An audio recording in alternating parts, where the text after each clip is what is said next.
Hello students, welcome back to my channel, English 45. Learning English is fun. Students, today we are going to learn about countable and uncountable noun. Jadi hari ini kita akan mempelajari mengenai apa itu perbedaan dari countable and uncountable noun.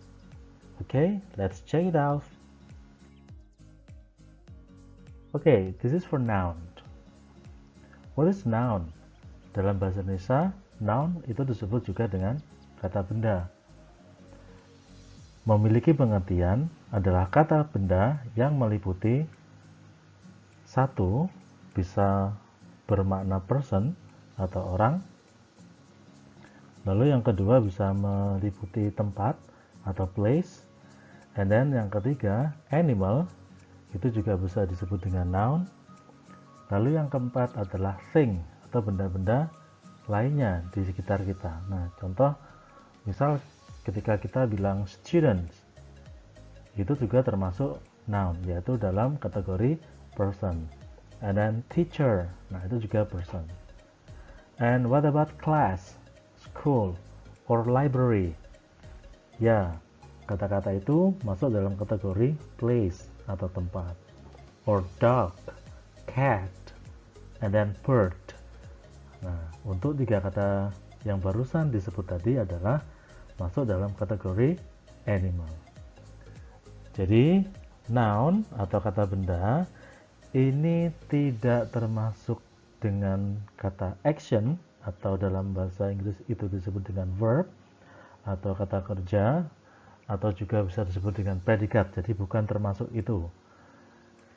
Noun juga bukan termasuk description atau kata sifat, bukan. Atau noun juga tidak termasuk preposition like to, for, in. Nah, tidak termasuk itu. Oke, untuk mengukur seberapa jauh pemahaman kita mengenai noun dalam sebuah kalimat, kita akan mencoba untuk mengerjakan latihan berikut ini. Oke, Canada is a large country. Kita bisa telaah di sini, dalam hal ini adalah Canada is a noun. Kanada masuk dalam noun kategori place, yaitu tempat. Dan berikutnya is not a noun. Jadi kata is itu bukan kata benda. Jadi di sini is ini pada posisi action. Is bisa dalam posisi sebagai auxiliary atau dalam bahasa Indonesia dia berposisikan sebagai predikat. And then large. Large di sini adalah description.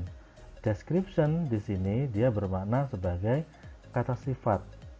So large country. And what about the word country? Lantas bagaimana dengan kata yang terakhir tersebut, kata country? Yes, that's right. Country is a noun. Nah, country di sini adalah noun dalam kategori place, sama seperti kata Canada. Contoh berikutnya, my teacher is funny. So what do you think? Which one is a noun? That's good. Teacher is a noun. Jadi teacher itu masuk dalam kategori person, dia kata benda. And then is masuk dalam kategori action atau auxiliary. And then funny masuk dalam kategori description atau juga disebut dengan adjective, kata sifat. Types of noun. Nah, sekarang kita akan masuk dalam pembahasan mengenai jenis-jenis dari noun atau macam dari kata benda. Dalam hal ini, kata benda dibagi menjadi dua, yaitu the first is countable noun and then the second is uncountable noun. Jadi kata benda ini dibagi menjadi dua. Yang pertama ada countable noun, lalu yang berikutnya atau yang kedua ada uncountable noun. Oke, kita bahas dulu tentang countable noun. So what's countable noun? Apa sih countable noun itu? Oke, countable noun dari kata countable itu adalah bisa dihitung. Maka countable noun adalah kata benda yang bisa dihitung secara satuan. Jadi bisa dihitung 1, 2, 3, nah begitu seterusnya. Yang dihitung apanya? Yaitu yang dihitung adalah jumlahnya. Biasanya kata benda ini berbentuk padat dan memiliki wujud. For example, a school, sebuah sekolah, dia ada wujudnya. A desk, a student, an orange, and then schools, boxes, benches, and brushes. Lantas apa perbedaan antara kata benda yang ada di sebelah kiri yang berwarna merah dengan kata benda yang ada di sebelah kanan yang berwarna hitam? Perbedaannya adalah yang kiri ini disebut dengan kata benda tunggal, sedangkan yang sebelah kanan ini disebut dengan kata benda jamak atau plural noun. Oke, berikutnya kita bahas terlebih dahulu mengenai uncountable noun. Tadi sudah kita bahas mengenai countable noun, yaitu kata benda yang bisa dihitung secara satuan dan biasanya memiliki wujud. Sedangkan uncountable noun ini masuk dalam kategori kata benda yang tidak bisa dihitung. Uncountable noun ini memiliki pengertian bahwasanya kata benda yang tidak bisa dihitung dengan angka. Kenapa? Nah, dikarenakan kata benda tersebut biasanya berbentuk abstrak. Jadi abstrak itu semacam kita berangan-angan, like wisdom. Nah, itu ya, kebijaksanaan. Apa bentuknya? Tidak ada. Hanya kita bisa merasakan. Lalu berbentuk cairan seperti water. Apakah kita bisa menghitung air itu 1, 2 begitu? Tidak. Tetapi yang bisa dihitung adalah satuannya, seperti 1 liter, 2 liter begitu. Tidak ada perhitungan seperti 1 air, 2 air, tidak begitu. Maka dari itu segala sesuatu yang berbentuk cair itu masuk dalam kategori uncountable noun atau kata benda yang tidak bisa dihitung. Berikutnya, kata benda yang masuk dalam kategori uncountable noun adalah kata benda yang biasanya berukuran sangat kecil atau terlalu kecil sehingga susah untuk dihitung. For example, sands, pasir. Karena butirannya halus dan sangat kecil dan sangat susah untuk dihitung dengan satuannya seperti 1, 2, 3 begitu, maka dari itu sands atau pasir ini masuk dalam kategori uncountable noun, yaitu kata benda yang tidak bisa dihitung. Oke, berikut ini adalah contoh dari uncountable noun. Like tea. Nah, ini tea yang dimaksud adalah teh yang sudah diseduh ya, yang berbentuk cair. And then sugar, water, and then air, rice, knowledge, beauty, and then fear, love. Di sini ada money, uang. Pertanyaannya, kenapa uang masuk dalam uncountable noun? Sedangkan uang itu biasanya bisa dihitung jumlahnya. Nah, dalam hal ini, kenapa uang atau money itu masuk dalam uncountable noun? Karena uang itu yang dihitung adalah nominalnya, bukan jumlahnya. Sebagai contoh, 1 lembar uang 100.000 dengan 1 lembar uang 10.000, jumlahnya sama, yaitu 1 lembar. Tetapi apakah jumlahnya yang diperdagangkan? Bukan. Akan tetapi yang diperjualbelikan atau dibuat alat tukar menukar yaitu adalah jumlahnya. Maka 1 lembar uang 10.000 dengan 1 lembar uang 100.000 memiliki nilai yang berbeda. Maka dari itu uang tidak bisa dihitung secara satu per satu seperti 1, 2, 3, tidak.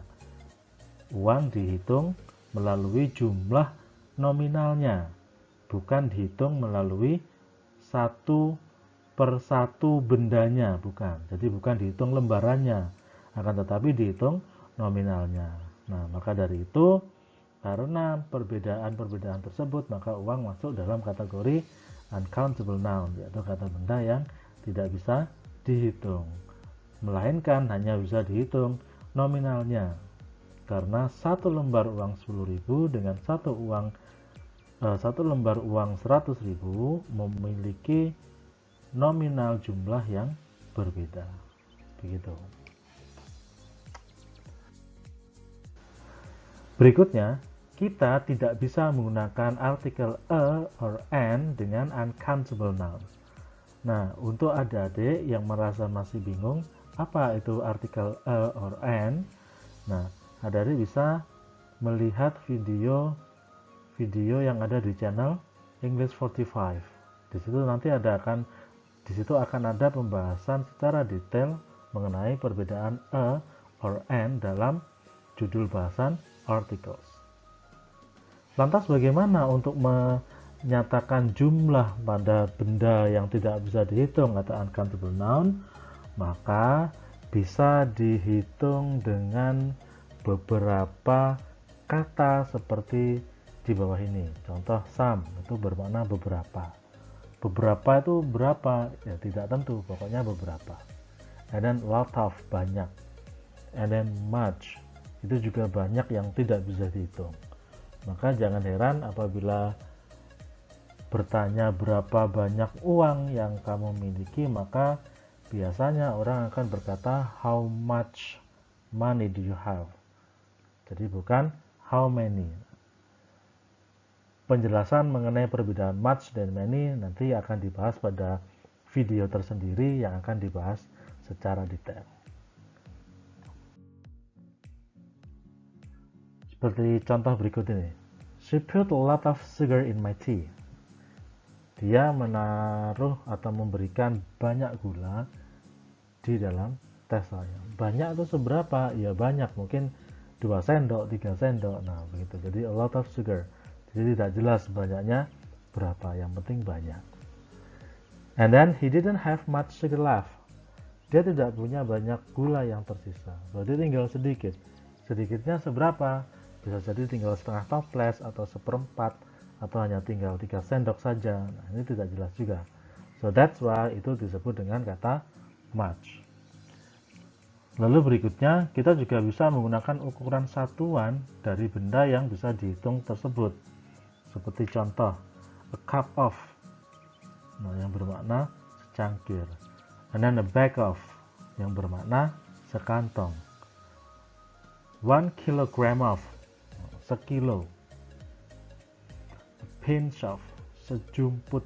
Nah, meskipun sejumput itu seolah-olah jumlahnya sedikit, akan tetapi a pinch of atau sejumput itu tidak bisa dihitung. Contoh, a pinch of salt, sejumput garam. Nah, apakah bisa dihitung garamnya? Tidak bisa. Yang bisa dihitung adalah ukuran satuannya. Contoh, she brings me a cup of coffee. Dia membawakanku secangkir kopi every morning, setiap pagi. My mom bought a kilogram of sugar. Ibuku membeli sekilo gula. Penambahan a dan an pada kata benda tunggal atau singular noun. Nah, nanti untuk video yang lebih detail, anak-anak bisa perhatikan pada video dengan judul articles. A ini ditambahkan pada kata benda yang bisa dihitung atau ditambahkan pada countable noun pada kata benda yang berawalan huruf berbunyi konsonan. Nah, jadi huruf berbunyi konsonan. For example, a house, a flower, itu artinya sekuntum bunga. Jadi a di sini artinya bermacam-macam sesuai benda yang di depannya. Kalau a house berarti sebuah rumah, a flower sekuntum bunga, a university sebuah universitas. Sedangkan an ditambahkan pada kata benda yang berawalan huruf berbunyi vokal. Contoh, an ant, seekor semut, an orange, sebuah jeruk, an umbrella, sebuah payung. Berikutnya kita akan bahas tentang plural noun. What is plural? Plural means more than one. Jadi yang dikatakan plural nanti adalah lebih dari satu jumlahnya. Dimulai dari berapa? bisa 2, bisa 3, 4, 5, dan seterusnya. Lantas bagaimana cara membentuk kata benda tunggal menjadi kata benda jamak? Nah, pada umumnya dalam merubah atau membentuk kata benda tunggal menjadi jamak jumlahnya hanya cukup menambahkan akhiran s saja pada kata benda yang akan dirubah menjadi jamak. Contoh, a book, sebuah buku. Ketika bukunya bertambah 1 menjadi 2, maka 2 books. Nah, ini tambah s saja pada umumnya. For example, a car berubah jadi 3 cars karena jumlahnya berubah menjadi dari 1 ke 3. An umbrella, sebuah payung. Ketika payungnya bertambah jadi 5, maka harus dirubah juga kata bendanya, ditambah dengan huruf s, 5 umbrellas. Lalu ada peraturan lain. Selain ditambahkan s, kata benda tunggal ketika dirubah menjadi kata benda jamak, maka bisa juga ditambahkan dengan es. Tetapi harus memiliki atau mematuhi aturan sebagai berikut. Kata benda yang berakhiran ch, sh, x, z, dan s harus ditambah dengan es. Example, a box menjadi 2 boxes.